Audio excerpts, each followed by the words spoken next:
incidencia por esas cuestiones, cada vez vivimos más. Importante, no modificable también, es la historia familiar. Si hay antecedentes en esas personas de cáncer de mama y qué edades tenían esas mujeres al momento del diagnóstico. No es lo mismo pensar en que, en cuanto nosotros, como ustedes verán en los consultorios, siempre interrogamos sobre esas cuestiones, sobre la historia familiar, y van a ver que un montón de mujeres tienen un antecedente o alguien en la familia que ha tenido cáncer de mama. ¿Por qué? Porque es una enfermedad frecuente y porque cada vez vivimos más. Entonces siempre hay una abuela, una tía abuela, siempre hay alguien que se refiere como antecedente. Por eso es importante en ese punto tener en cuenta la edad a la que fue diagnosticado, ¿sí? Voy a avanzar un poquito porque me quedé aquí. Porque esto lo tenía esquematizado aquí.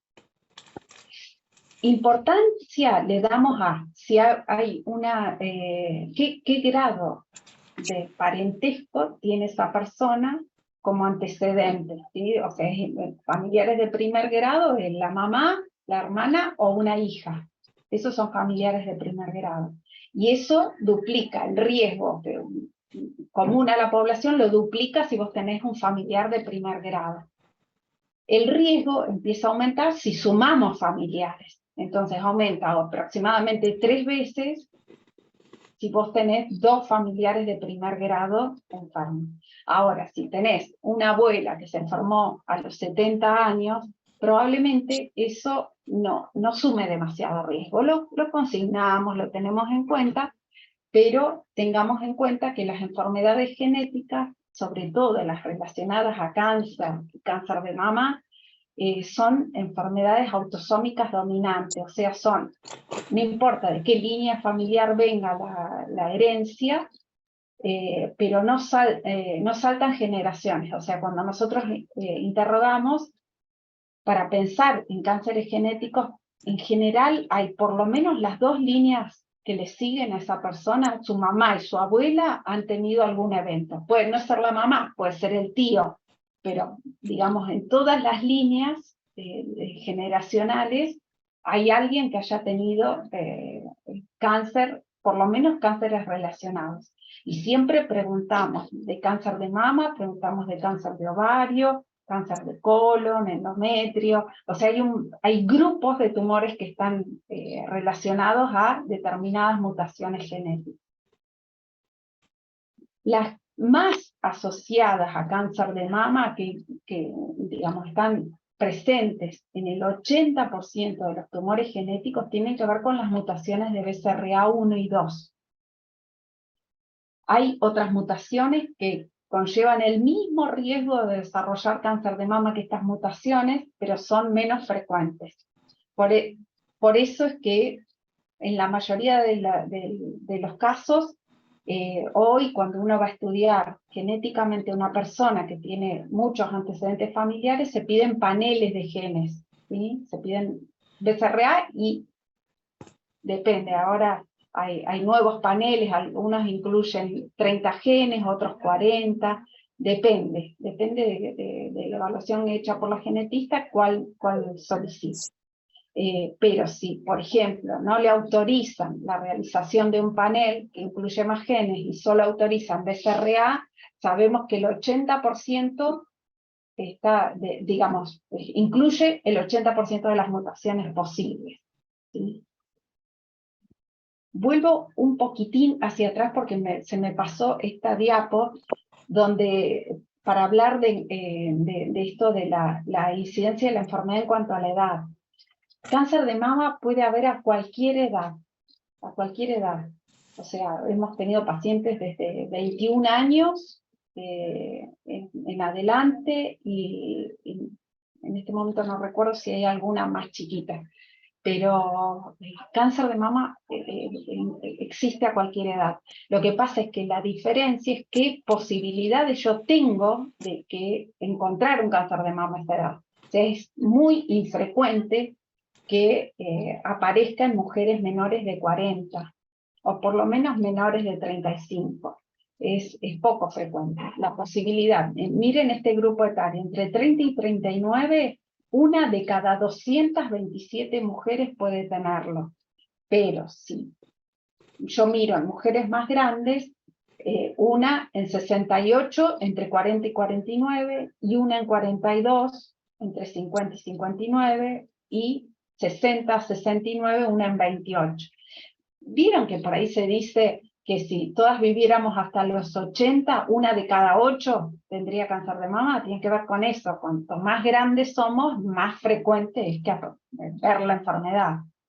Pero esto tiene que ver con centralizar dónde yo voy a poner mi esfuerzo cuando empiece a buscar.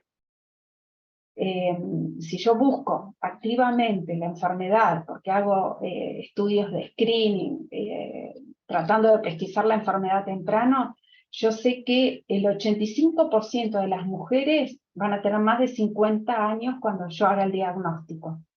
Un 15 quedan por debajo, pero que quede claro, cáncer de mama puede haber a cualquier edad. Esto solo lo único que hace es que yo vea posibilidades. En medicina es así. Si yo tengo una chica de 20 años con un nódulo que resulta con alguna característica de sospecha porque creció, por ejemplo, lo más probable es que esa mujer, esa chica, tenga una lesión benigna, no que tenga una maligna, ¿sí? Sin embargo, tengo que estudiarlo. Nunca subestimar ninguna lesión, pero sabiendo que lo más común es que el cáncer de mama empiece a aumentar en incidencia a partir de los 40 años. ¿Sí? Entonces ahí es donde yo voy a poner mi esfuerzo mayoritariamente para la pesquisa. Otro factor no modificable son las enfermedades. Cuando nosotros interrogamos antecedentes en las pacientes, preguntamos. Lo primero que dijimos es si hay algún antecedente en la familia de la enfermedad, y otro de mucho peso es si esa persona ha tenido alguna biopsia previa o alguna cirugía, y qué resultado dio esa anatomía patológica. Todas las lesiones proliferativas que tienen atipía, ya sea que haya sido estudiada por microcalcificaciones o por nódulos, que el resultado de patología me dice que tiene atipía, es una paciente que es asumida como de alto riesgo de desarrollar cáncer de mama, porque aumenta de 4 a 5 veces la posibilidad de la población general. Si esa anatomía patológica hace referencia a un carcinoma lobulillar in situ, el carcinoma lobulillar in situ no se lo considera una entidad oncológica por sí misma, se lo considera más una enfermedad marcadora de riesgo. O sea, cuando yo tengo ese diagnóstico, ya sé que esa mama tiene 8 veces más posibilidades de desarrollar cáncer de mama, pero cuando hago ese diagnóstico, yo solo puedo asumir una medida preventiva con hormonoterapia, por ejemplo, pero no tiene indicación de radioterapia, no se hace todo el tratamiento de un carcinoma, ¿sí? ¿Se entiende? ¿Escucharon hablar de estas lesiones? Sí, profe, en patología. ¿Quién? ¿Elena? Sí, en patología la oímos.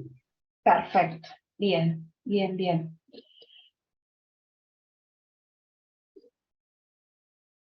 Son lesiones, por ejemplo, las hiperplasias ductales atípicas, sobre todo son lesiones que se parecen mucho, a veces es una hilerita de células nada más lo que lo divide de un carcinoma ductal in situ. Entonces, por eso es que todas las especialidades de patología también tienen que, a veces necesitan alto entrenamiento. O sea, si esa misma lesión la ven 10 patólogos distintos, capaz que opinan todo distinto de qué es, ¿sí? Son lesiones que que para uno puede ser una hiperplasia ductal atípica y para otro un carcinoma ductal in situ.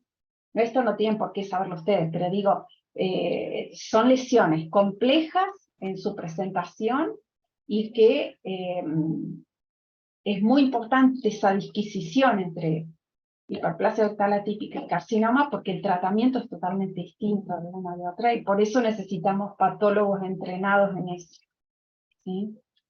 Cada vez hay más subespecialistas en el área de patología, porque todos los tumores cada vez tienen más marcadores, más estudios de inmunohistoquímica que se hacen, que tienen que ver con el tratamiento que después se les puede ofrecer. Entonces, digamos, también así como nosotros nos hemos especializado en distintas áreas de la ginecología, ellos también van entrenándose en distintas áreas de la patología. Es imposible saber de todo. Profe, y en el caso de que se trate una hiperplasia como un carcinoma, o sea, que por ejemplo se equivoquen con la patología y se trate como un carcinoma, ¿eso qué, digamos, cuál es la consecuencia? Digamos, nosotros vamos a seguir lo que nos diga el patólogo. Tenemos herramientas para discutirle que si los ven como una hiperplasia atípica, es eso, y si no, excepto que tengas mucha, que vos pienses que por alguna razón o la paciente quiere llevarle a una segunda opinión con otro patólogo a ver qué piensa. Si queda con el rótulo de hiperplasia ductal atípica, es una paciente de vigilancia estricta, y se le pueden ofrecer herramientas de prevención con hormonoterapia. Si es un carcinoma ductal in situ, la diferencia con eso es que el carcinoma ductal in situ se le agrega radioterapia. Es la única diferencia de tratamiento, pero también va a usar hormonoterapia. Está bien. Y en el caso de que haya tenido un cáncer previo, ¿también se lo trata con hormonoterapia? ¿Y no se podría hacer por ahí una mastectomía como de prevención para evitar la recidiva? Bueno, si quieren lo charlamos eso después. Son temas de discusión, pero volvé a repetirlo sobre el final, porque ahí cuando charlemos tratamiento lo volvemos a ver. Porque son dudas de todos los días o consultas de todos los días en el consultorio, consultando acerca de la mastectomía bilateral. Y uno debe tener herramientas para informar, después de última las decisiones de la paciente, pero hay que tener herramientas en base a lo que sucede realmente en esa mama. Y que no es tan fácil, digamos, la mastectomía bilateral después de convivir con ella. Así que lo volvemos a charlar sobre el final. Hay otro factor modificable que tiene que ver con la densidad de la mama. Cuanto más densa la mama es, más riesgo de enfermarse de cáncer tiene. Y esto es imposible de modificar porque tiene que ver con la genética de esa mujer y de su mama. Cuando hablamos de densidad hablamos de esto, hay 4 grados y tiene que ver con la proporción que hay de tejido adiposo y tejido glandular en la contextura de esa mama. Un patrón ACRA es una mama predominantemente adiposa y un patrón ASRD es casi todo glandular y muy poco de adiposo. Todas estas se ven a diario en la consulta, ¿sí? Depende de qué mama tengo delante mío, yo me siento más tranquila de controlar o no. Controlar una mama adiposa es muy fácil, pero controlar una mama densa suele ser bastante complejo. ¿Por qué? Porque puede esconder lesiones, o sea, yo veo esa mamografía y me resulta muy difícil por ahí diferenciar lo que es glándula de lo que es un tejido, algo nodular que está creciendo ahí. Estas son imágenes como estas de mamografías con distintos patrones glandulares. Miren, este es un esquemita. Bueno, es una mamografía, es real, pero digo para graficarles lo que les estoy diciendo. En una mama predominantemente adiposa, una lesión muy pequeña puede ser visualizada con facilidad. Yo veo ahí claramente que hay una densidad en el medio de la glándula, ¿sí? En la primera foto. En la segunda, donde tengo una mama más densa, por ahí una lesión mucho más grande, me cuesta mucho verla, porque parece como parte de, si no tuviera este circulito, por ahí pasa desapercibido, ¿no es cierto? O sea, se parece mucho a la densidad que tiene la glándula mamaria normal. Todas las lesiones malignas en radiología se ven densas. No hay un cáncer que aparezca radiolúcido, ¿sí? Todas las lesiones o son isodensas con la glándula, tienen la misma densidad, o hiperdensas, ¿sí? Pero nunca hipodensas, ¿sí? Cuando vemos alguna lesión que es hipodensa, aunque tenga bordes anfractuosos, que sean bordes irregulares, sabemos que eso no es un carcinoma en la mayoría de las veces.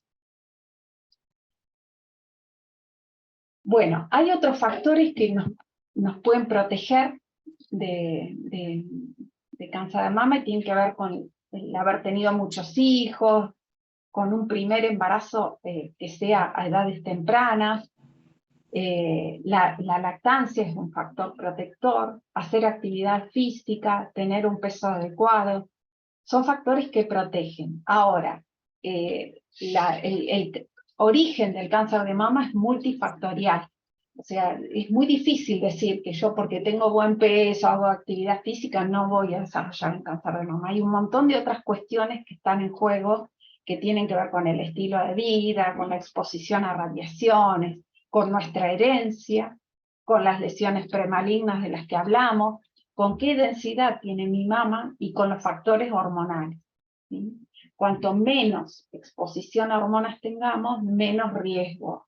O sea, todas las mujeres, cuanto más temprano empiezan a menstruar o más tardía es la edad de menopausia, están expuestas a más tiempo de estímulo hormonal. Eso conlleva riesgo también más alto de enfermar. Pero no hay un factor que yo pueda aconsejar a mis pacientes y que en base a eso no van a desarrollar cáncer de mama, ¿sí? A veces hay chicas con un peso bárbaro, adecuado, que hacen actividad física, que comen sano, y desarrollan igual la enfermedad, ¿sí? Entonces, lo único que nos queda como prevención es ir en la búsqueda temprana, porque evitar que aparezca es más difícil. De todas formas, como médicos generales o médicos de atención primaria, nosotros siempre debemos estimular a estas conductas, dentro de lo que es el tratamiento. Nosotros ya por ahí vemos más con diagnóstico, y ahí tratamos de corregir cosas que por ahí no se hicieron antes, pero que sí disminuyen también la posibilidad de las recaídas cuando les cambiamos ese chip de mejorar, de bajar de peso, de empezar a moverse un poco. Eso hay varios estudios que muestran que las mujeres que empiezan a hacer actividad física o corrigen su peso tienen menos índices de recaída hacia adelante una vez que han tenido la enfermedad. ¿Cómo detecto yo un cáncer de mama? Una es la posibilidad de que venga la paciente con que se palpó una lesión que le llamó la atención, que la preocupó, que vino a la consulta. Nosotros alentamos a que lo hagan. No es una herramienta que haya o sea, ustedes saben que para que nosotros digamos que algo es recomendable, tiene que modificar el impacto que tiene esa enfermedad en su sobrevida. Si no, no sirve. Entonces, se ha demostrado que tanto el autoexamen como el examen clínico no logran reducir la mortalidad, porque nosotros ya lo detectamos en un tamaño, la lesión que ya está, la mayoría de las veces no se lo considera estadio temprano, cuando es el diagnóstico por examen. Sin embargo, en lugares donde tenemos muchas dificultades para llevar un screening de la enfermedad adecuado, o una población que tiene dificultades para el acceso, se recomienda que lo hagan porque es mejor que venga con una lesión de 3-4 centímetros a que venga con una de 8. Por eso es que se estimula mucho, porque es algo barato, no tiene ningún costo asociado, el que se revisen, que se conozcan, y que cuando noten algo que les llame la atención acudan a la consulta. Tengan en cuenta que las lesiones mamarias, los tumores mamarios, la mayoría son indoloros o crecen en forma totalmente asintomática. Lo único que se palpan es un bulto. Y como no duele, muchas lo subestiman. Y eso le parece algo raro, tal vez para ustedes que están ahora en todo este ciclo clínico y cómo no va a consultar. Bueno, un montón de mujeres que caen a la consulta vienen después de 2 o 3 años de haberse tocado algo que como no dolía, no le dieron importancia. Entonces, por eso, esa es la justificación por la que se sigue estimulando el autoexamen. No, obviamente, una mujer tiene menos entrenamiento que el médico para encontrar lesiones, entonces por ahí detecta lesiones más grandes. Pero, sin embargo, es mejor que hagan eso y no que subestimen algo que se notan que crece ahí silentemente. Otra herramienta de detección es que vos, cuando viene al consultorio, la revises y encuentres algo. Sin embargo, acto seguido vienen los estudios, porque es la única forma que ha logrado la herramienta más vieja y que ha ido modernizando la técnica, pero sigue siendo un estudio de radiología, que es la mamografía, es la única que ha logrado demostrar que disminuye la mortalidad haciéndola en forma coordinada, digamos, con todo el resto de los estudios de screening. La mamografía dista mucho de ser un método ideal. ¿Por qué? Porque depende mucho de ciertos factores. Una es de qué equipamiento es el que se utiliza para hacerla. Segundo, qué densidad tiene esa mama, qué edad tiene esa mujer. Cuanto más joven es una mujer, suele tener más tejido denso y eso dificulta mucho la lectura por lo que vimos anteriormente, porque las lesiones tienen la misma densidad del tejido mamario y a veces quedan ocultas. Hacemos un estudio que nos parece que está normal, sin embargo, había algo ahí creciendo. Entonces, la sensibilidad es más baja en la medida que la edad de la mujer es menor. O sea, en mujeres jóvenes es un estudio que tiene menos sensibilidad que en una mujer más grande. Esa es otra justificación por la cual no deben hacerse estudios en mujeres demasiado jóvenes, porque es un estudio inútil. O sea, lo haces, y tal vez la dosis de radiación no impacte demasiado porque es una dosis baja, pero es un estudio que no te aporta demasiado. Entonces hay que buscar las herramientas adecuadas en base a la edad que tenga esa mujer. Entonces, mujeres muy jóvenes, por ahí no es lo ideal, sobre todo entre menores de 35 años, lo ideal es que si yo estoy palpando un nódulo, lo primero que hago es pedirle una ecografía y no una mamografía. Y si es una lesión que tiene muchas sospechas, voy a mamo. Si no, lo dejo con la ecografía. Entonces, todas las herramientas. Sí, Tomás. Perdón, es que estaba leyendo ayer que lo del tema del screening de mama, del cáncer de mama, de cuándo se hacía. Sí. Y en la verdad, en el otro Power, y estaba un poquito difuso. No entendí muy bien si se inicia a los 40 años, porque ahí decía que era en grado 2B, por factores de riesgo, y creo que eso se hacía en base a la escala de Gale, pero no la encontré en ninguna parte, entonces no entendía si lo partimos en 40 años cuando tiene factor de riesgo, y si no tiene factor de riesgo, recomendado a partir de los 50. ¿Cómo es? Lo que dijiste está perfecto. Ahora vamos a volver un poquito sobre eso. Pero era... Ya te muestro una diapo con esa información. Perfecto. Acá, bueno, y otra herramienta que es complementaria para el diagnóstico es la resonancia magnética, ¿sí?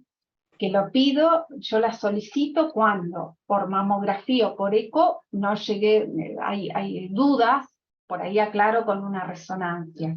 O cuando tengo un diagnóstico de cáncer de mama y yo quiero ver con detalle cuántos focos tiene, el tamaño de esa lesión, para ver si yo puedo ofrecer una cirugía conservadora, una cirugía más radical, me sirve para tomar ese tipo de decisiones, siempre complementarias.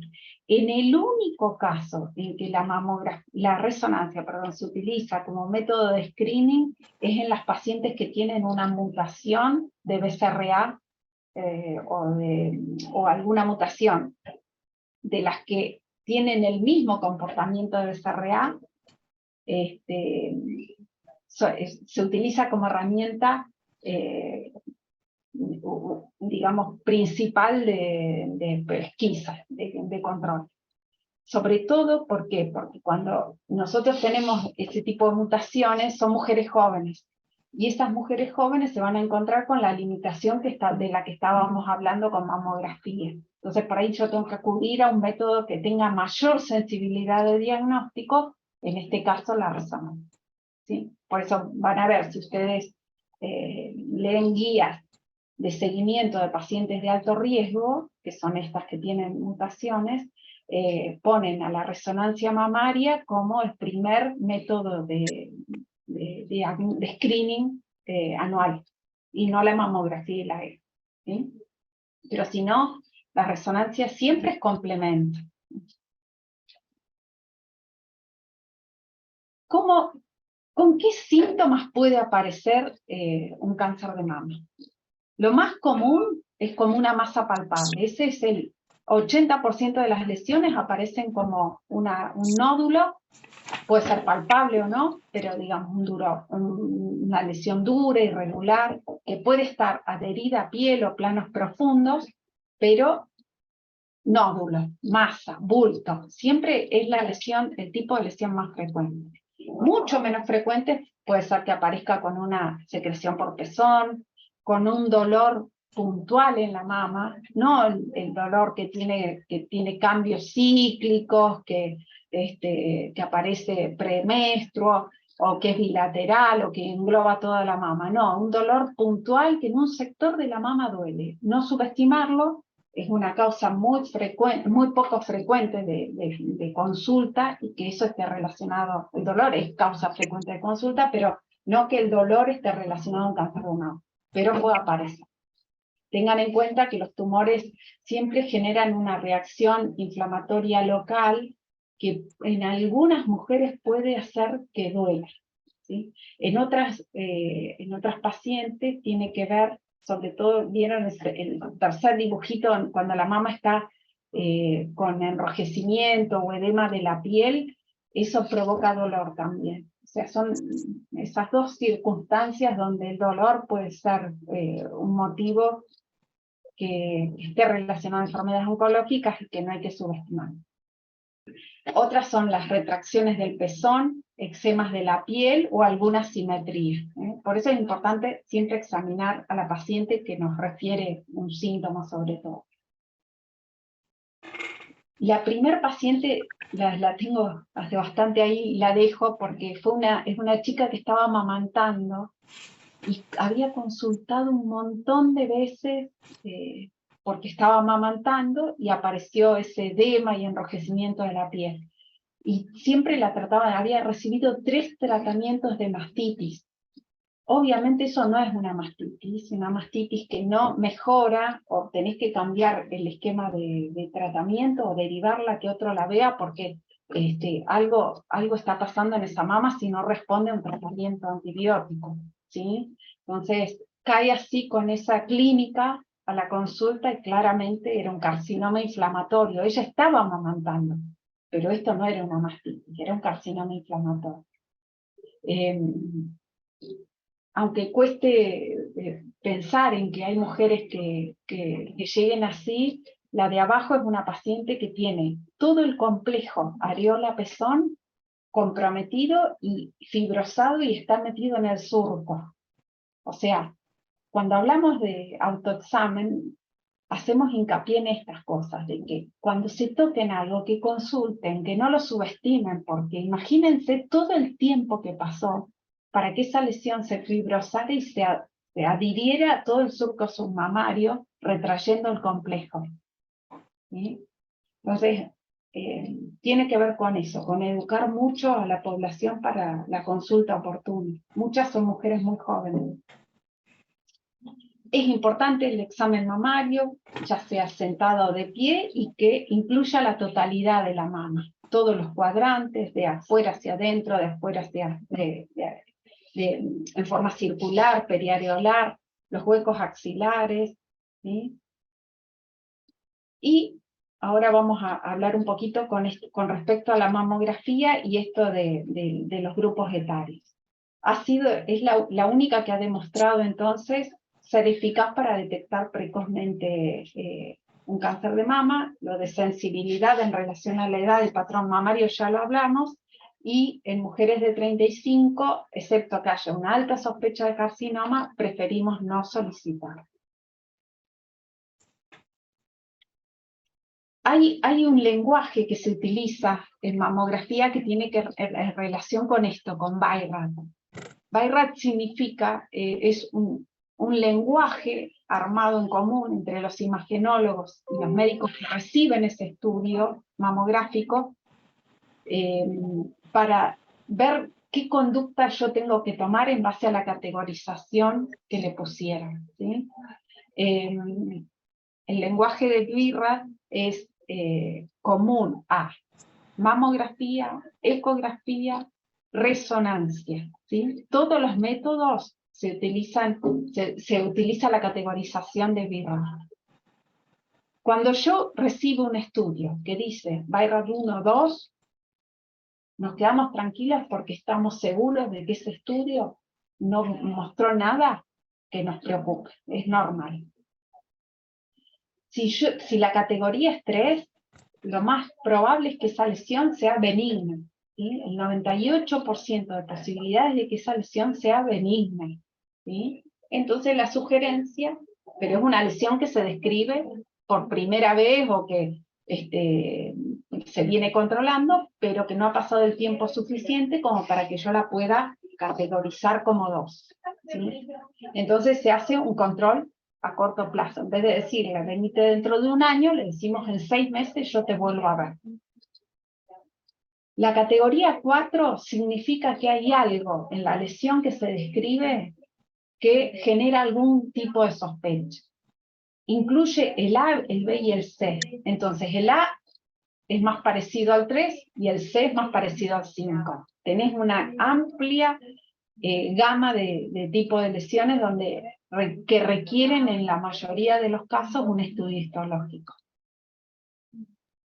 BI-RAD 5 es cuando tiene parámetros donde hay altísima sospecha de que sea un carcinoma, ¿sí? Cuando vemos un 5 y casi que le ponemos el rótulo, siempre es motivo de ir a confirmación histológica, pero la lesión es de alta sospecha. ¿Qué pasa con el 0 y el 6? El 0 significa que yo con ese estudio que hice, yo no puedo decir si está todo bien o está todo mal.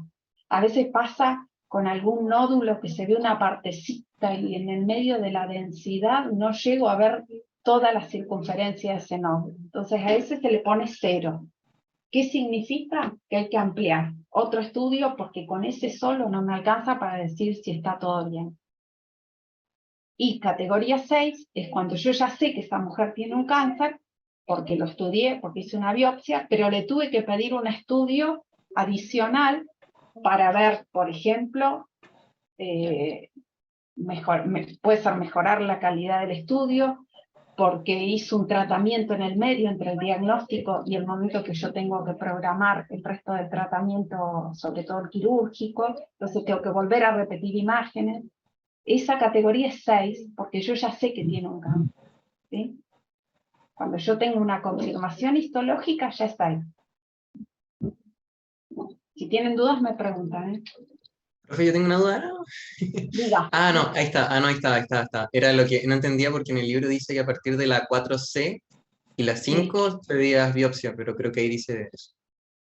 Sí, el 4, por ejemplo, un quiste complejo, por ejemplo, un quiste que tiene algo en su interior, que tiene alguna papila o algo, una pared engrosada, ese es un categoría 4. Entonces, yo tengo que estudiarlo, y por más de que por ahí pueda aparecer una lesión benigna, si yo tengo un quiste que tiene algo en su interior, hay que estudiarlo, ¿eh? Excepto que pues hay una adquisición entre si es complejo o complicado, bueno, pero eso es más fino ya. Pero una lesión que, por ejemplo, te voy a describir cómo se describiría en ecografía un filodes, por ejemplo, que es una lesión de bordes circunscriptos, que, con eje paralelo a la piel, que es hipoecogénico, pero que tiene áreas heterogéneas en su interior. Ese es un 4, tal vez un 4A, pero yo necesito categorizarlo histológicamente si no cumple todos los criterios de un nódulo benigno. En general, el 4 requiere estudio histológico independientemente de que le pongan A, B o C, en general. A veces puede ser que microcalcificaciones que veamos que no nos parecen tan sospechosas, que las dejemos bajo control estricto hasta definir si se biopsian o no más adelante. Pero la mayoría de las veces la sugerencia de 4 es para estudio histológico. Las mamografías, ahora voy a aclarar a charlar un poquito de esto que preguntaba Tomás hace un rato. Las mamografías es el mismo estudio, si yo lo pido de control, o sea, screening o tamizaje, es el mismo término, todos significan lo mismo, se trata de mujeres asintomáticas, o si yo lo pido como diagnóstico, o sea, porque palpé algo y pido el estudio. Se hace la misma mamografía.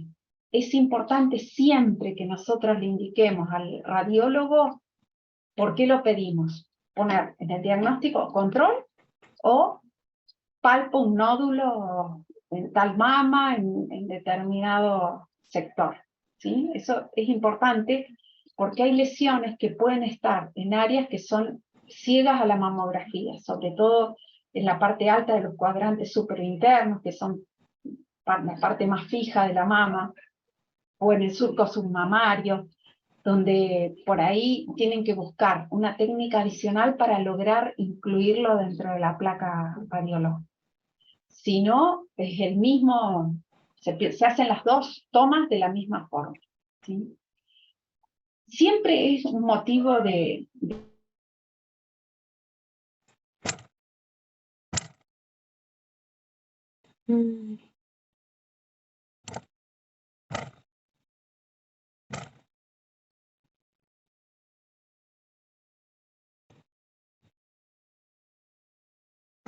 sociedades u otros países que recomiendan entre 50 y 70 en forma bianual.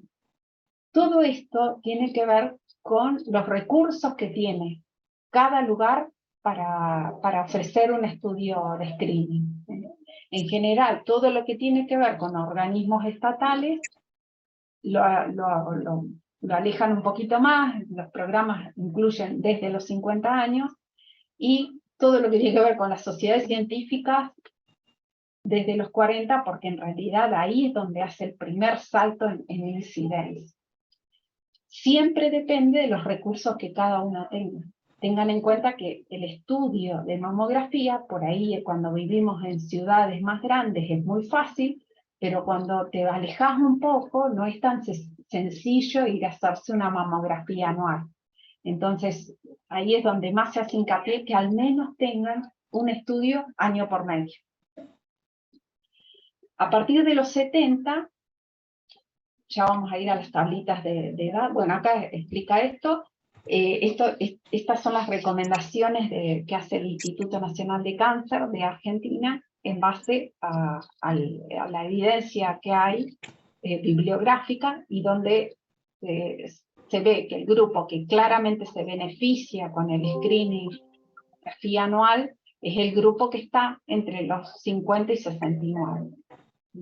El grupo de mujeres más jóvenes tiene que ver con el número de la posibilidad de encontrar una lesión, ¿sí? O sea, es menos frecuente en ese grupo etario, entonces se recomienda no realizar en forma sistematizada, excepto que tenga factores de riesgo.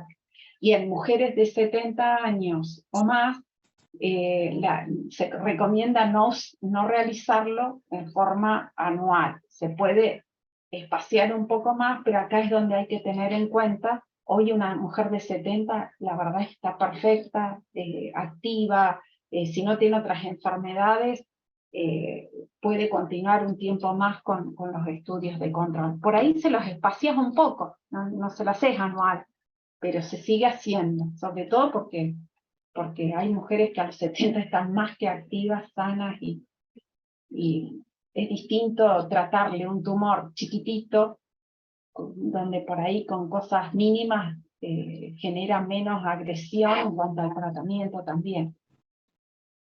Entonces, esto es una conjunción de todas estas cuestiones. Vos cuando vas a elaborar una recomendación de estudio, tenés que ver qué paciente tenés delante. Tengan en cuenta que en Argentina no hay un screening sistematizado. Screening sistematizado es cuando vos tenés a todos, ¿sabés qué población tenés? Vos anualmente la citás a su control con una carta de invitación, o con un turno que ya sepa que tiene que acudir a hacerse un estudio con todo armado, ¿sí? Eso acá no se hace, y en todas, ya sea público o privado, lo que se espera es que a la paciente acuda al control, pero nosotros no salimos a buscarlo. Entonces, las recomendaciones tienen que ver con eso, con qué recursos disponibles tengo, una vez que hago el diagnóstico de yo tener posibilidad de tratar a esa persona, cuáles son los grupos que más se van a beneficiar de mis estudios de pesquisa, y bueno, y la accesibilidad que tenga al sistema de salud. Profe, Sí. disculpe, hay una compañera que se le apagó la computadora y volvió a ingresar, está en sala de espera. Ahí está. Tengan en cuenta esto, que en mujeres menores de 40 años hay una baja incidencia de la enfermedad. El estudio mamográfico tiene baja sensibilidad, sobre todo por la densidad mamaria, que suelen ser tumores que crecen muy rápido, y que por ahí yo, aunque le haga un estudio anual, capaz que a los 6 meses de haberse hecho una mamografía aparece una lesión palpable. A eso se le llama tumores del intervalo. O sea, tiene alta incidencia con ese tipo de tumores. Y que no es costo efectivo porque haríamos muchas mamografías para detectar muy poco. Por eso en este grupo está claro que el screening mamográfico no está recomendado. Eso están todos de acuerdo. Siempre el grupo que genera más dudas es el de 40 o 50, porque hay mucha variabilidad en las recomendaciones. Ahí se debe evaluar qué riesgo individual y qué beneficio le va a proporcionar el control, y sí es una realidad, también ha demostrado que disminuye la incidencia de la enfermedad, la mortalidad por la enfermedad, pero no tanto como en el grupo mayor. Entonces, de lo que nadie duda es que este es el grupo que más se beneficia, entre 50 y 70.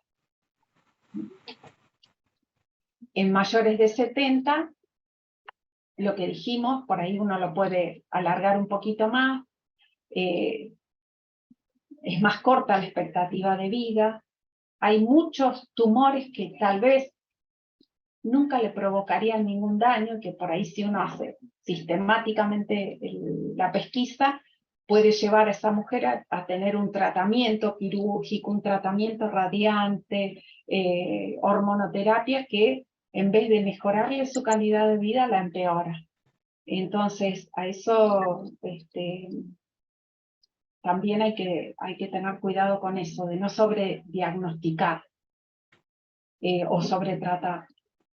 Y que la mayoría de las lesiones son de bajo grado, entonces por ahí si vos la haces más espaciado el control, también se ve beneficiada por el diagnóstico, aunque no sea anual, la pesquisa.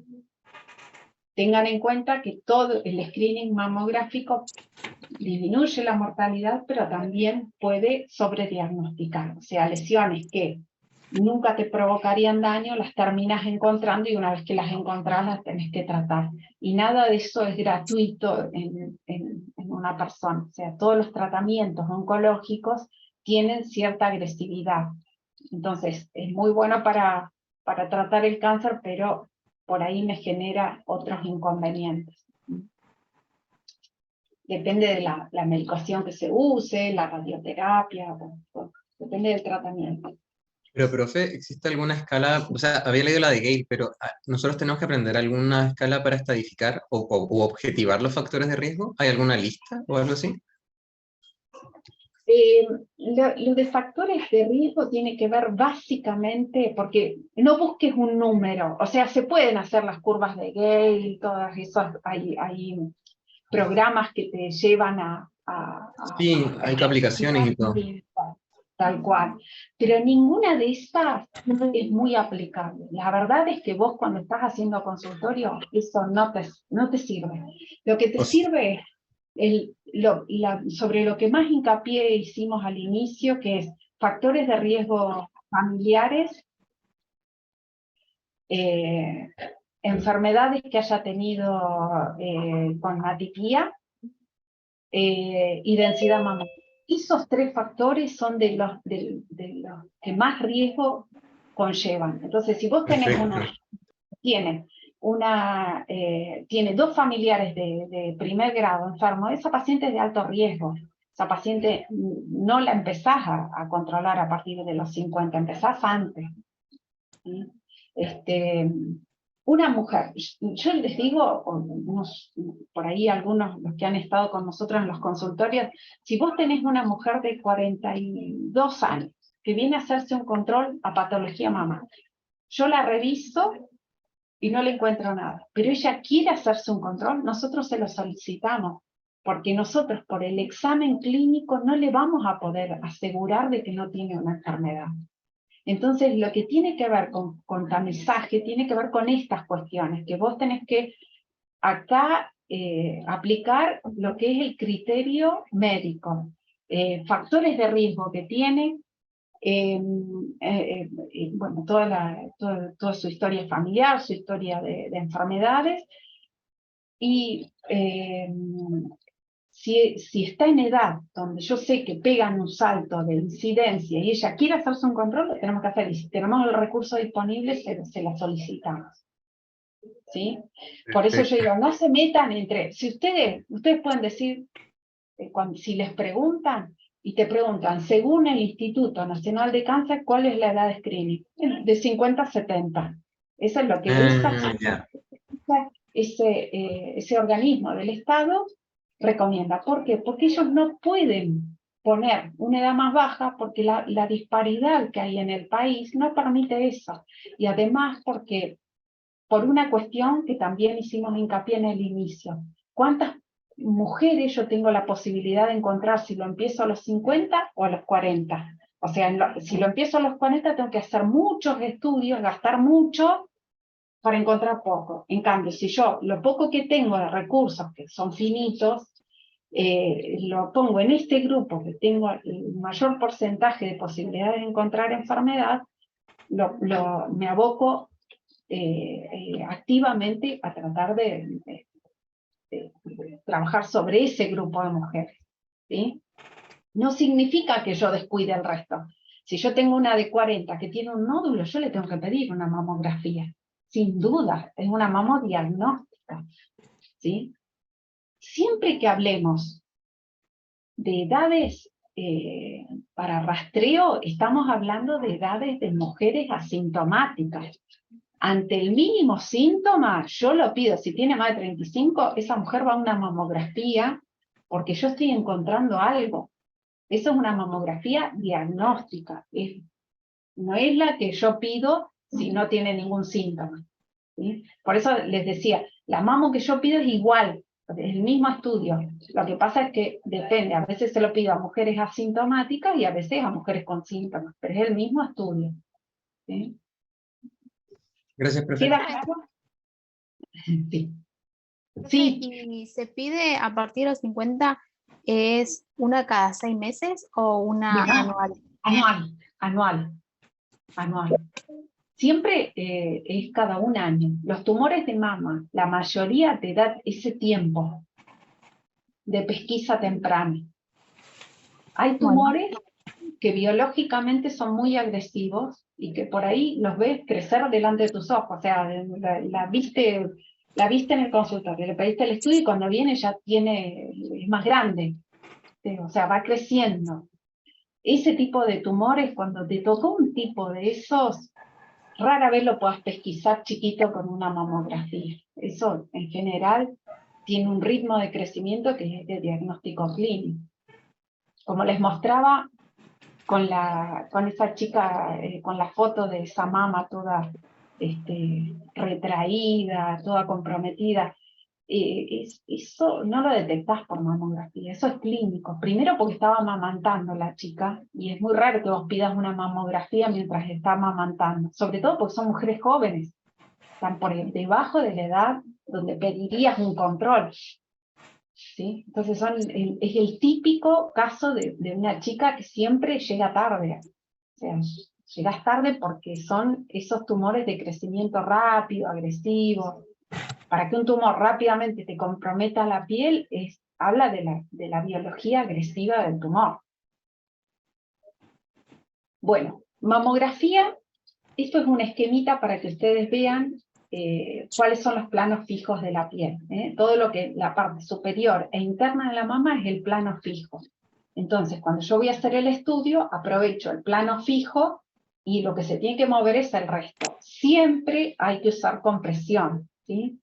Siempre se toman dos incidencias. Una es la medio oblicuo lateral, que es la que me incluye los campos axilares, y otra cráneo caudal. Con esas dos incidencias yo tengo muy poco margen de que me quede tejido sin estudiar. Si yo hiciera una incidencia nada más, se me pueden escapar algunas áreas. Siempre deben usarse compresión, no una compresión que duela, pero sí una compresión efectiva para que se unifique el grosor del tejido. Eso reduce el espesor y lo hace más homogéneo. Con eso yo puedo disminuir la dosis de radiación y que no me salga movida la placa. Entonces tenemos una mejor imagen que me va a servir para una mejor lectura. ¿Qué puedo encontrar yo en la mamo? Así como dijimos que los hallazgos clínicos más frecuentes son los nódulos, en las placas yo tengo 3 tipos de lesiones que puedo encontrar en mamografía. Nódulos, microcalcificaciones o alteraciones o distorsiones de la arquitectura glandular. En cuanto a los nódulos, tengo que evaluar la forma, los márgenes.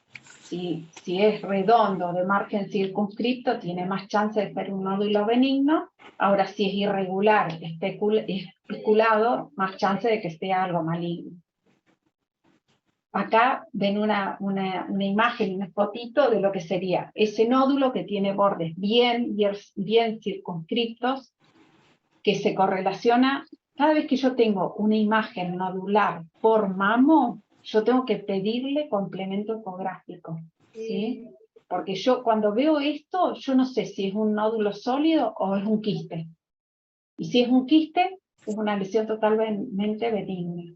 Ahora, si es un nódulo sólido, depende de las características que tenga la eco, de si apareció recién o es algo que ya sabíamos y estamos vigilando. Entonces eso me lleva a definir qué hacer con ese nódulo. Si lo controlo o tengo que mandarlo a biopsiar. Entonces, siempre que hacemos mamo, vamos a eco. En esta eco ven un nódulo que tiene los bordes bien definidos, que el eje es paralelo a la piel y al músculo pectoral. Entonces ese es un nódulo benigno. Ahora, puede pasar que me describan este tipo de nódulos, que tienen algún borde angulado o espiculado o muy denso, que también le pido una eco, pero vean cómo se ve totalmente distinto. Esos bordes festoneados, que yo no puedo seguir bien por dónde va, eso ya me habla de una lesión altamente sugestiva de malignidad. En cuanto a las microcalcificaciones, el 70% de las micros son de tipo benigno.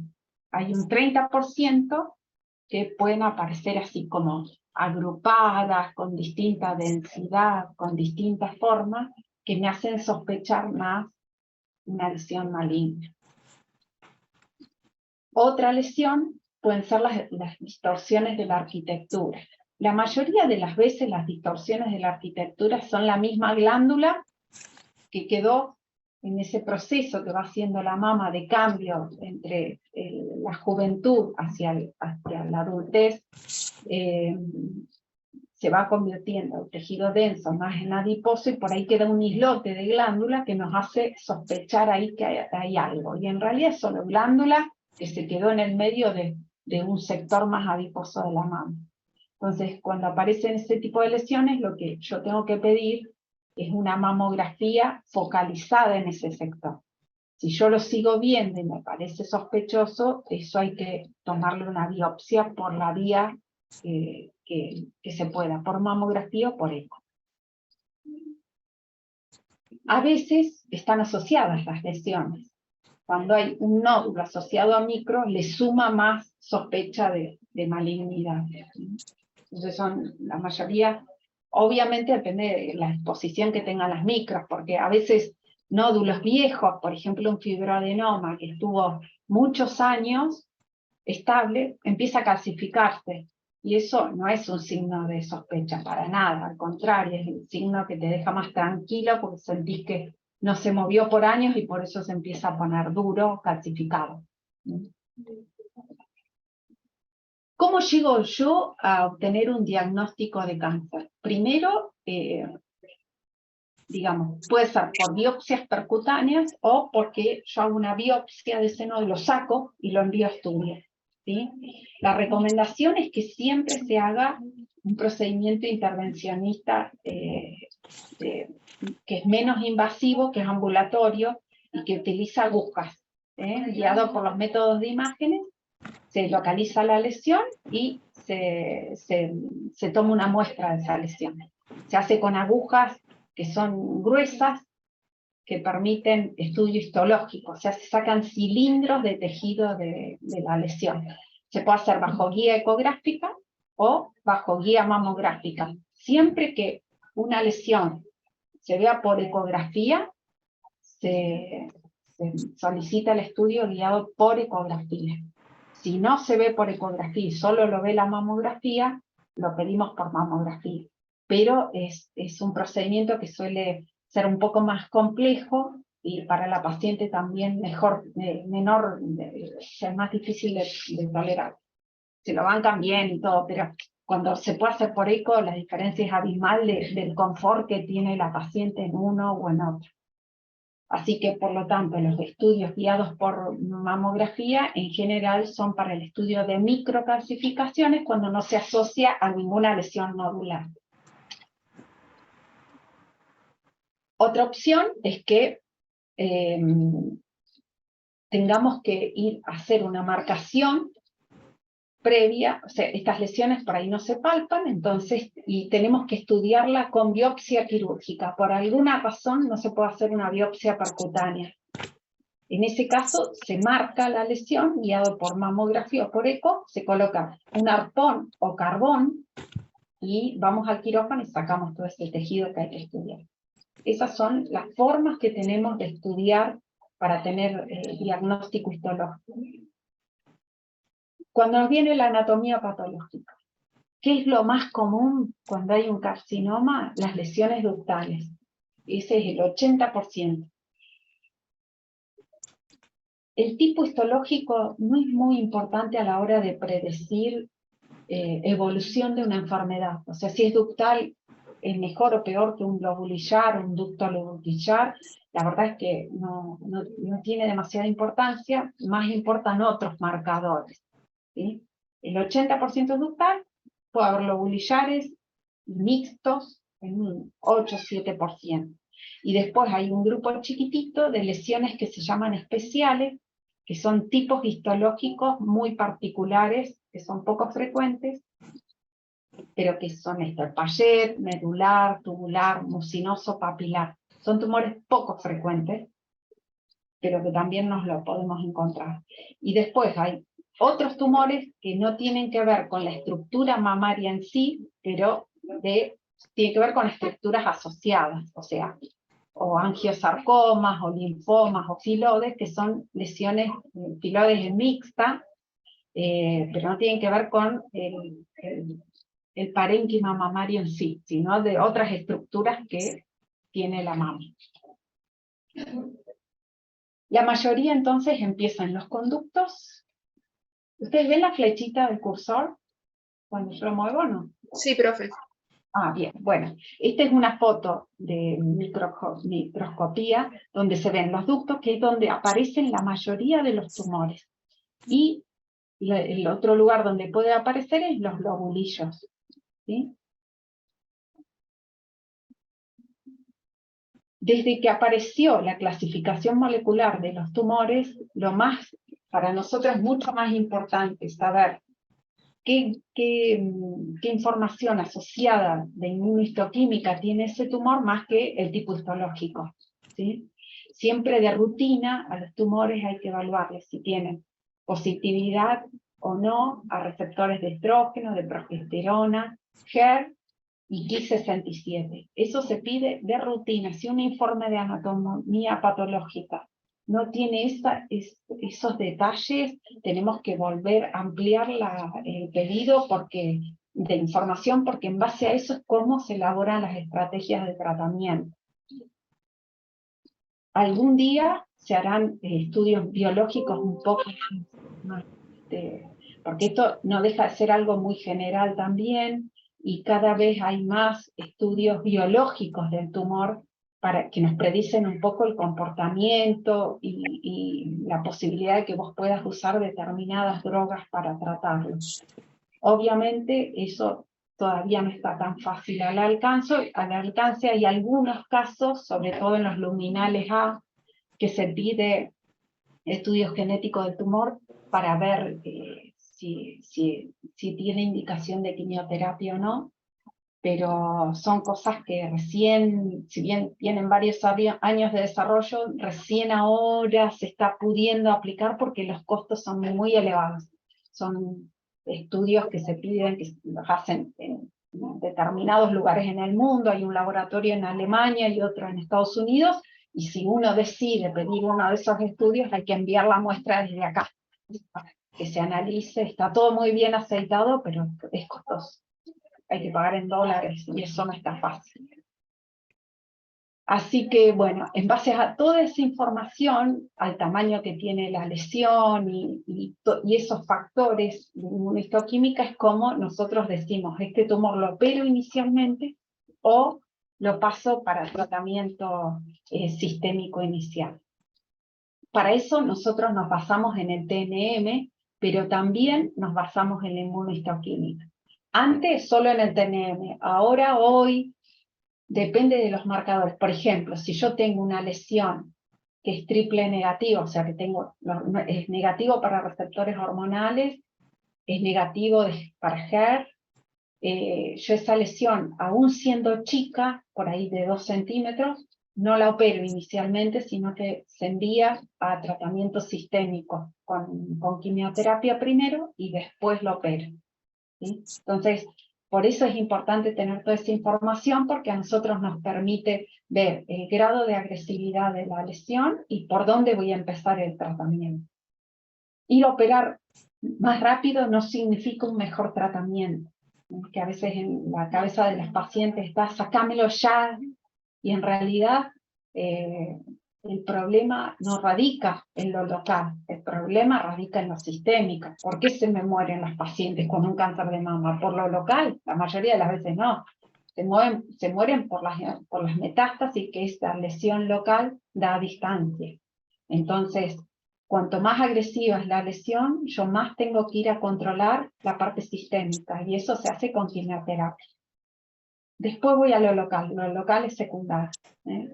Tratando lo sistémico, muy probablemente tenga impacto en lo local. La mayoría de las lesiones desaparecen con quimioterapia. Sin embargo, después igual, hasta el día de hoy, la recomendación es ir a sacar el sitio donde ese tumor se formó. Bueno, este es un esquemita de cómo se dividen según los tamaños para el T1, T2, T3. No es muy importante que lo sepan, son las clasificaciones y estadificación de tumores mamarios son muy complejas, porque sobre todo ahora se incorporó la inmunohistoquímica. Entonces a veces un tumor que es muy grande, que parece algo muy localmente avanzado y muy como uno ve como un pronóstico ominoso, en realidad le baja, si tiene muy buena positivo para estrógeno y progesterona alto, con un Ki bajo y un HER negativo, tal vez baje el nivel de estadio, o sea, no se toma solo el tamaño, a eso va. Y cuando nosotros recibimos el informe de patología, siempre debe incluir qué tamaño tiene la pieza, el tamaño de la lesión, cómo están los márgenes. Los márgenes, hablamos de márgenes seguros cuando son negativos, no importa la distancia, sobre todo en carcinoma invasor, el margen tiene que ser negativo, no importa si saqué 5 milímetros o 1 centímetro, eso ha dejado de ser importante, pero tiene que ser libre de lesión. ¿Qué características tiene esa lesión?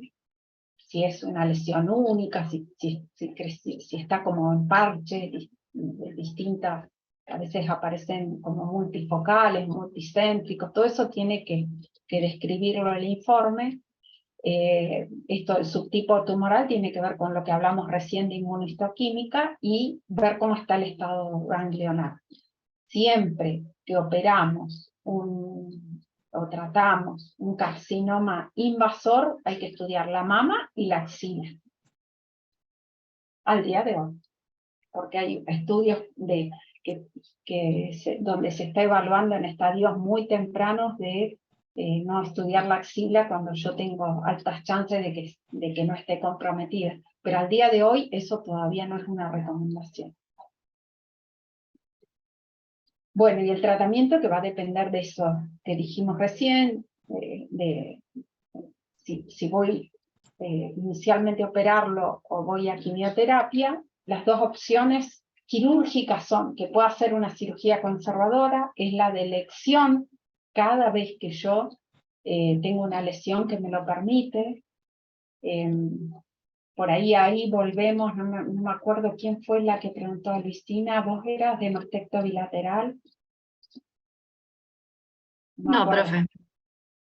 Bueno, no me acuerdo quién, que preguntó lo de la mastectomía. Siempre, o sea, la mastología ha ido... Camila, ¿eras vos? No, bien, bueno, me pierden, chicas. Ha ido evolucionando hacia técnicas de menor agresividad quirúrgica.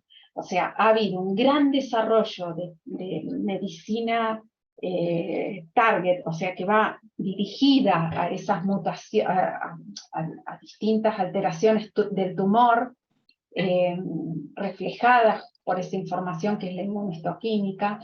Se ha avanzado mucho más sobre eso que sobre la parte quirúrgica. La parte quirúrgica se trata de que no sea tan agresiva, que sea menos agresiva, y la agresividad que vaya por el tratamiento sistémico. El problema no es tanto la mama, sino las metástasis que pueden desprenderse de ahí. Entonces, la cirugía conservadora, cada vez que se puede ofrecer, es la de elección. Si la paciente acepta, obvio. Si la paciente se planta que quiere una mastectomía, no importa que la lesión sea chiquitita, le explicaremos todo, toda esa información que existe con respecto a la seguridad de una cirugía oncológica con radioterapia posterior. O sea, si nosotros hacemos una cirugía conservadora y le hacemos radioterapia posterior, logramos el mismo efecto a largo plazo en términos de recaídas y de mortalidad que si le sacáramos la mama. ¿Sí? Por eso es que tiene validez esta cirugía.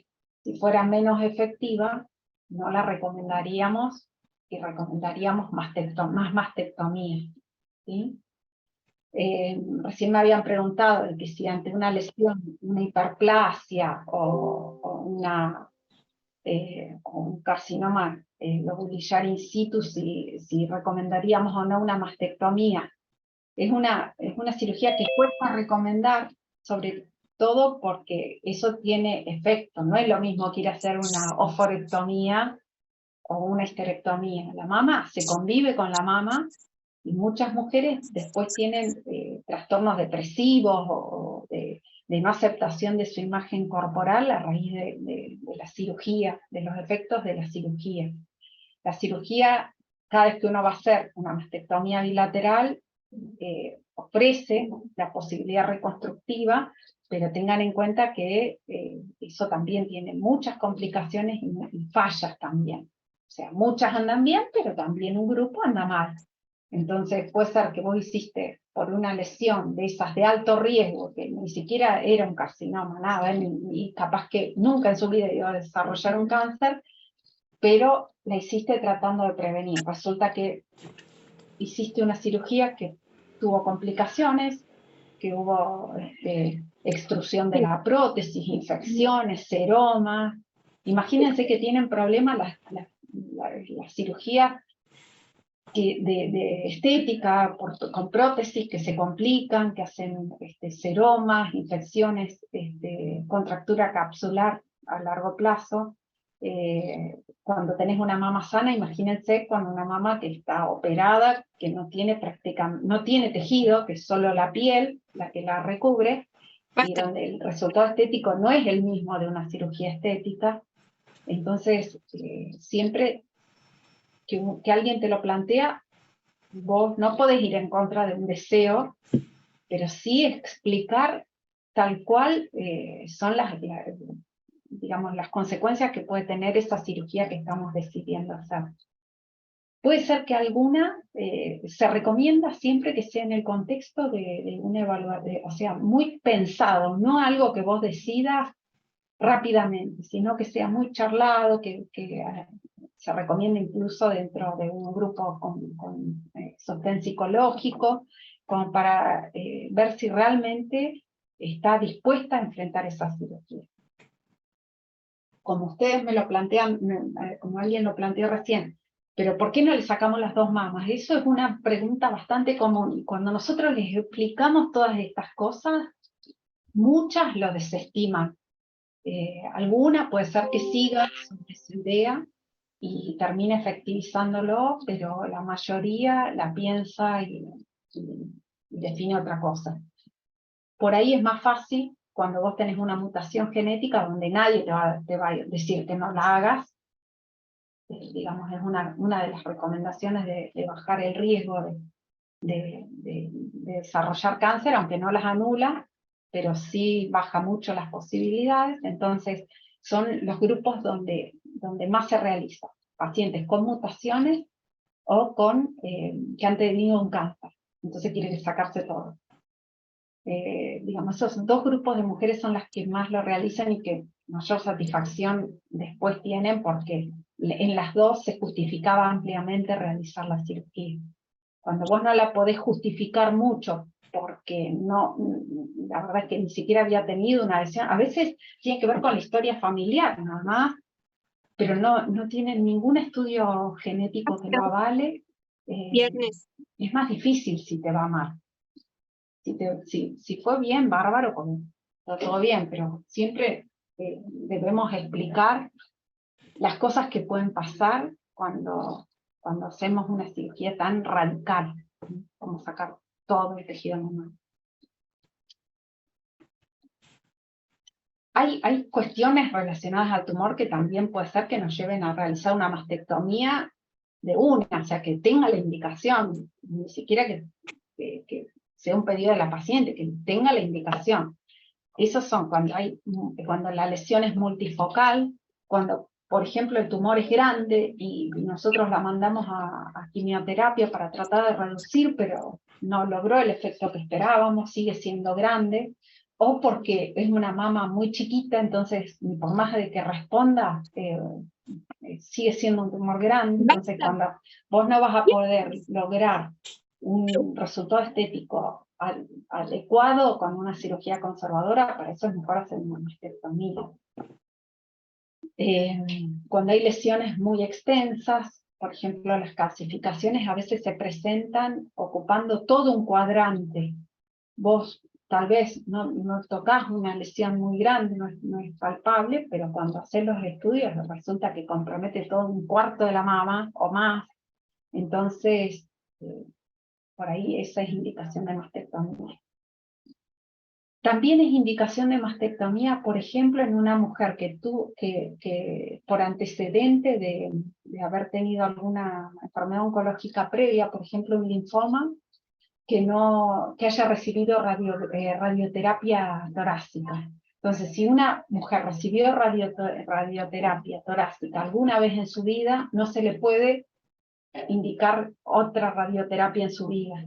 Entonces, yo ahí, si hago una cirugía conservadora y no la puedo irradiar, yo voy a estar dejando un margen más alto de posibilidades de recaída. Entonces, esa mujer tiene indicación de mastectomía al momento de que hago el diagnóstico. Bueno, otra de las indicaciones suele ser el embarazo que sigue su curso, porque a veces esperamos, depende de varias circunstancias, pero a veces esperar a que el bebé como para seguir el resto del tratamiento, entonces no se puede irradiar. Entonces va a mastectomía inicial. O cuando yo hice una cirugía conservadora, pero me vino un margen comprometido, amplío, otra vez margen comprometido, listo, vamos a mastectomía. Eso en cuanto a la mama. Y en la axila hay dos tipos de intervenciones, se hace ganglio centinela o linfadenectomía. Son las dos formas de estadificación y tratamiento de la axila. Porque puede ser estadificadora, pero a veces cuando yo tengo un gran compromiso de la axila también es terapéutica. ¿Sí? Biopsia de ganglio centinela es una técnica bien invasiva de saber cómo está la axila al momento del tratamiento de un cáncer invasor. Se inyecta un marcador en la mama, eso en general se hace cuando la paciente, depende si usamos isótopos o colorantes, a veces se hace en horas previas a la cirugía, o si es colorante, cuando la paciente ya está en el quirófano dormida, se inyecta el colorante y se busca el ganglio que se colorea unos 10 minutos después de la inyección. Y linfadenectomía es cuando voy a sacar los distintos niveles ganglionares, primero y segundo en general. Antes se indicaba hasta tercer nivel, pero el tercer nivel conlleva mucho riesgo de morbilidad a futuro, al linfedema, y ha demostrado que no se ve más beneficiada por sacar más. Entonces cada vez se usan técnicas menos agresivas, menos invasivas para el estudio axilar. Una vez que tengo, bueno, como dijimos, la quimioterapia puede usarse antes o después, es indistinto eso, o se decide en base a las características que tiene la enfermedad inicialmente. El resto de las terapias que siempre se asocian a la cirugía son la radioterapia, hormonoterapia, que le llamamos a los bloqueantes hormonales. En general es tratamiento que se hace a largo plazo, de 5 a 10 años, posterior al tratamiento inicial, y en algunos casos inmunoterapia, cuando hay determinados marcadores en el tumor que nos llevan a usar esos bloqueantes. Sobre todo lo que tiene que ver con HER2, cuando son positivos para HER2 se usa inmunoterapia. Bueno, es un pantallazo, tengan en cuenta de que es muy extenso todo. Si abriéramos la lista de todo lo de imágenes, todo lo de tratamiento, todo, estamos como para hacer muchas charlas asociadas. No sé si quedan claros algunos conceptos, si quieren preguntarme algo. Si quedaron muy mareados. No, bien, profe. Yo tengo una duda. En el caso de mama densa, ¿no sirve tampoco la ecografía mamaria? La ecografía O sea, es ideal. O es sea, ideal. cuando nosotros tenemos una mama, todo eso que es negativo con la radiología, con Claro. los rayos, es positivo en eco. Digamos, la densidad mamaria permite ver muchísimo mejor si hay los nódulos malignos en general son hipoecoicos.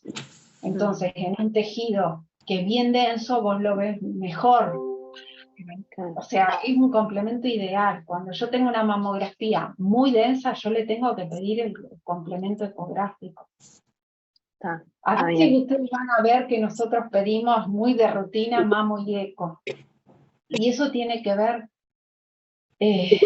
con varias razones, pero una de las cuales hacerse un control mamario, ya sea en público o en privado, es engorroso, porque vos tenés turno para el médico que te ve, que te pide el estudio, turno para la mamo. Después si viene mama densa o dudosa, vuelve al médico, que es el que le pide la eco, va a hacerse la eco, vuelve otra vez. O sea, son un montón de consultas y de idas y venidas para hacerse un control. Entonces por ahí, cuando ya sabemos que esa mama es densa, le pedimos mamo y eco derecho. Porque entonces se hace todo junto y vuelve todo junto y listo. Ya en 2 consultas vos cerraste. Está bien. Para Claro. usar los controles, porque si no es pesado. Para cualquiera que tiene que acudir a cualquier centro, ya sea en el hospital o en privado, no es tan fácil acceder con los turnos, las esperas y todo eso. Entonces, como para optimizar Está bien. que se haga el estudio. No es que es lo ideal, es lo que nos sale como más práctico. Sí, está bien. Ok, gracias. De nada.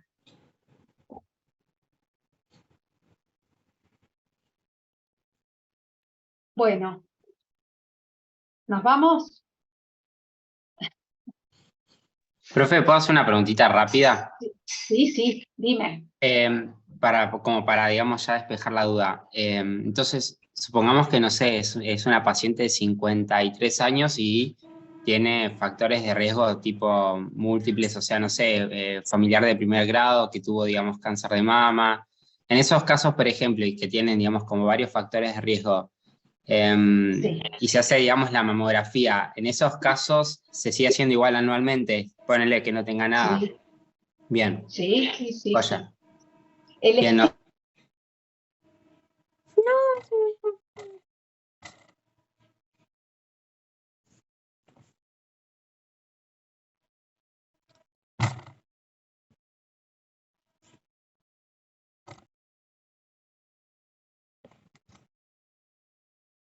10 años antes. Gracias por la pregunta, porque ese dato no lo había dicho. 10 años antes de la edad del familiar de primer grado, yo tengo que empezar a pesquisar a esa persona, ¿sí? Entonces, esa es para empezar a los 40.